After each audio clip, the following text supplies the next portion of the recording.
আসসালামু আলাইকুম। শামীম মাহবুব আমন্ত্রণ জানাচ্ছি রাতের ২১ সংবাদে। পুঁজিবাজারে কেলেঙ্কারি নিয়ে তদন্ত কমিটির দেওয়া রিপোর্ট আগামী সপ্তাহে প্রকাশ করা হবে। এনএসি সম্মেলন কক্ষে প্রেস ব্রিফিংয়ে একথা জানিয়েছেন অর্থমন্ত্রী আবুল মাল আব্দুল মুহিত। এই সময় তিনি অভিযোগ করেন, তদন্ত রিপোর্টের ব্যাপারে তার দেয়া বক্তব্য গণমাধ্যমে সঠিকভাবে উপস্থাপন করা হয়নি। অর্থমন্ত্রী বলেন, তদন্ত রিপোর্ট প্রকাশ করা হবে না এমন কথা কখনোই বলেননি তিনি। শুধুমাত্র রিপোর্টটি সম্পাদনা করে প্রকাশের কথা বলেছিলেন।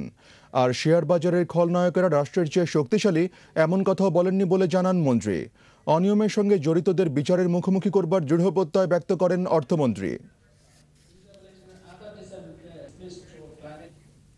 তদন্ত প্রতিবেদনে যেসব মার্চেন্ট ব্যাংক ও আর্থিক প্রতিষ্ঠানের নাম এসেছে তাদের বিরুদ্ধে তদন্ত করে ব্যবস্থা নেবে কেন্দ্রীয় ব্যাংক। রোববার অ্যাসোসিয়েশন অব ব্যাংকার্স বাংলাদেশের নেতাদের সঙ্গে বৈঠকের পর একথা জানিয়েছেন ডেপুটি গভর্নর নজরুল হুদা। এছাড়া ব্যাংকগুলোতে স্থিতিশীলতা আনতে উদ্যোগ নেওয়া হবে বলেও জানান তিনি। খান মোহাম্মদ রুমেলের রিপোর্ট।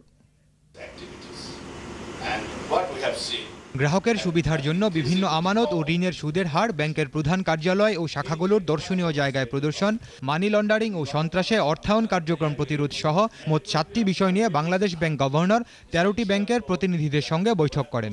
পরে সাংবাদিকদের সঙ্গে আলাপে ডেপুটি গভর্নর বলেন, পুঁজিবাজারে কেলেঙ্কারির তদন্ত প্রতিবেদনে বিভিন্ন ব্যাংক ও আর্থিক প্রতিষ্ঠানের নাম এসেছে। তদন্ত প্রতিবেদন হাতে পেলে ওইসব প্রতিষ্ঠানের বিরুদ্ধে আবারও তদন্ত করে ব্যবস্থা নেওয়া হবে। কিছু কিছু ব্যাংকের নাম এসছে যারা হয়তো যথাযথভাবে তাদের কার্যক্রম করেনি। এই বিষয়টি আমাদেরকে বিশেষভাবে মর্মাহত করেছে, কারণ ব্যাংকও যদি যাতে ইনভলভ হয় সেটা গ্রহণযোগ্য নয়।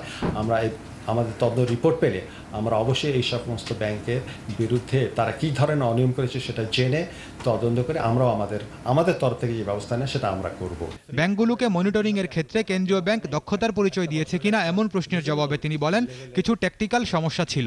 আমি মনে করি না আমাদের মনিটরিং এর খাতে আমাদের কোনো রকম দুর্বলতা আছে, তবে কিছু কিছু ক্ষেত্রে আপাত দৃষ্টিতে মনে হতে পারে যে আমার কিছু ট্যাকটিক্যাল কারণেই আর কি অত প্রকাশ্যে যায়নি। ডেপুটি গভর্নর বলেন, বাংলাদেশের শেয়ার বাজারে ব্যাংকগুলোর আমানতের 10% বিনিয়োগ করার বিধান থাকলেও গেল বছর 16টি মার্চেন্ট ব্যাংক অনেক বেশি বিনিয়োগ করেছে বলে অভিযোগ রয়েছে। এছাড়াও ব্যাংকগুলোতে স্থিতিশীলতা আনতেও কার্যকর উদ্যোগ নেওয়া হবে বলে জানান তিনি। খান মোহাম্মদ রুমেল, 21 টেলিভিশন, ঢাকা। শেয়ার কেলেঙ্কারিতে জড়িতদের বিচার নিয়ে এবারও সংশয়ে বিশেষজ্ঞরা, যদিও তারা মনে করছেন অধিকতর তদন্ত হলে রাঘব বোয়ালদের অনেককেই ধরা সম্ভব হবে। এদিকে দুদক বলছে, তদন্ত রিপোর্ট হাতে পাওয়ার পরই বোঝা যাবে অপরাধীদের বিরুদ্ধে ব্যবস্থা নেওয়া যাবে কিনা। মেহেদী হাসানের রিপোর্ট। 96 শেয়ার কেলেঙ্কারির ঘটনায় আজও পর্যন্ত কাউকেই বিচারের মুখোমুখি করা সম্ভব হয়নি। এবার কেলেঙ্কারির পর তদন্ত রিপোর্ট সম্পর্কে যা জানা গেছে তাতে এটি অন্তত নিশ্চিত যে 96 ওই চক্রের সঙ্গে এবার যোগ হয়েছে আরও কিছু নতুন মুখ। আর তদন্ত রিপোর্ট পাওয়ার পরই অর্থমন্ত্রী নামধাম বাদ দিয়ে রিপোর্ট প্রকাশের ঘোষণা দেওয়ায় অপরাধীদের বিচার নিয়ে তৈরি হয়েছে সংশয়। এবার তো স্পষ্টভাবেই সরকার বলে দিয়েছে, মানে অনেকটাই বলেই ফেলেছে যে কিছু করবে, কারণ তারা তদন্তের প্রতিবেদন থেকে যাদেরকে দোষী হিসেবে চিহ্নিত করা হয়েছে তাদের নামই বাদ দেওয়া হচ্ছে, তাদের নাম প্রকাশ করা হবে না বলে আমাদের অর্থমন্ত্রী সুস্পষ্টভাবে বলে দিয়েছেন। উনি এবার কোনো রাগ করেন নাই, উনি বলেই দিয়েছেন যে তাদের নাম প্রকাশ করা হবে না। এদের তো উদ্দেশ্য হলো যে যাতে শাস্তি না পায় এবং যারা চিহ্নিত হয়েছে তাদের সবার জন্য না জানতে পারে, সেজন্য এই উদ্যোগটা নেওয়া হচ্ছে। বিশেষজ্ঞদের মতে এবারও যদি অপরাধীদের কোনো শাস্তি না হয় তবে শেয়ার বাজারের জন্য তা হবে আরও একটি খারাপ দৃষ্টান্ত। আর তাই প্রয়োজনে বিশেষ ট্রাইব্যুনাল করার পরামর্শ তাদের।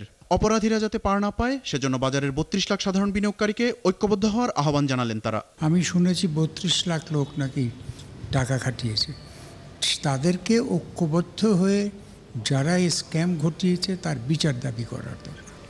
তাহলে সরকার বাধ্য হবে, সরকার জনমত বোঝে। এদিকে দুর্নীতি দমন কমিশন দুদক বলছে, শেয়ার বাজারে সংগঠিত এসব অপরাধ তাদের তফসিলভুক্ত হয়ে থাকলে তদন্ত কমিটির রিপোর্টকে সূত্র ধরে তারাও ব্যবস্থা নিতে পারেন, তবে রিপোর্ট হাতে না পেলে সেটি অসম্ভব। দুদকের যে আইনের যে শিডিউলভুক্ত অপরাধ হলে যদি দেখা যায় যে তদন্ত প্রতিবেদনে এমন সব অপরাধ চিহ্নিত হয়েছে যা দুদকের শিডিউলভুক্ত, তখন এই প্রতিবেদনটি কি একটি ইনফরমেশনের সোর্স হিসাবে বিবেচনা করে আমরা অধিকতর অনুসন্ধান করব। রিপোর্ট প্রকাশ শুধুমাত্র সরকারের এখতিয়ার বলেও জানিয়েছে দুদক। মেহেদী হাসান, 21 টেলিভিশন, ঢাকা। সাধারণ বিনিয়োগকারীদের দাবি পূর্ণাঙ্গ তদন্ত প্রতিবেদন জনসম্মুখে প্রকাশ করে দায়ীদের দ্রুত বিচারের মুখোমুখি করা হোক। আর তদন্ত রিপোর্টের সুপারিশের সঙ্গে একমত পোষণ করে ডিএসসি সভাপতি শাকিল রিজভী বলেছেন, ডিএসসি দ্রুত ডিমিউচুয়ালাইজেশনের পক্ষে। জিএম হাসানের রিপোর্ট জানাচ্ছেন রহমান মিজান। পুঁজিবাজার কেলেঙ্কারির তদন্ত প্রতিবেদন পূর্ণাঙ্গভাবে প্রকাশ না করায় সাধারণ বিনিয়োগকারীরা হতাশ। তারা বলছেন, দায়ীদের বিচার না করে বরং আড়াল করার চেষ্টা চলছে। যারা এই শেয়ার কেলেঙ্কারির সঙ্গে জড়িত তাদের শনাক্ত করে দৃষ্টান্তমূলক শাস্তির ব্যবস্থা করা উচিত। এদেরকে এখনই যদি সাজা দেওয়া না হয় এই ঘটনা পুনরাবৃত্তি আবার ঘটবে এবং আবার আমরা বিনিয়োগকারীদেরকেই রাস্তায় যেতে বাধ্য করতেছে সরকার যদি এদেরকে এখনই যদি প্রতিরোধ না করে। গভর্নমেন্ট সদিচ্ছা থাকে, মনে করে যে না এটা তাদের স্বার্থে যেভাবে এটা করব, যত বড় রাঘববোয়ালি হোক, আর যদি তারা মনে করে যে না আমাদের গদি নিয়ে টানাটানি লাগবে প্রকাশ করার জন্য, তাও তারা ভুল করবে। কাজে এটা আমার একা না, শতকরা 100% বিনিয়োগকারীর দাবি এটা অচিরেই প্রকাশ করা হোক। যত ডিলে হবে, যত দেরি হবে, এটা তত খারাপের দিকে যাবে।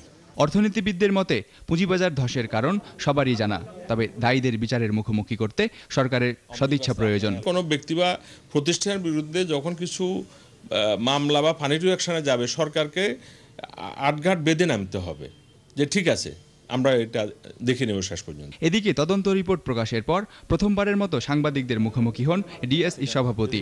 তিনি দাবি করেন, পুঁজিবাজার ধসের সঙ্গে ডিএসসি দায়ী নয়। যত তাড়াতাড়ি সম্ভব আমরা ডিমিউচুয়ালাইজেশনের পক্ষে আছি এবং করা হবে ডিমিউচুয়ালাইজেশনের জন্য একটা হাই লেভেল কমিটিও করা হয়েছে। আগামী 12 তারিখে মিটিং আছে, যে ফর্মালিটিসগুলো করতে হয় সেইগুলা করতে হবে। সাধারণ বিনিয়োগকারীরা মনে করেন, দায়ীদের বিচার করা না হলে এমন ঘটনা বারবার ঘটবে।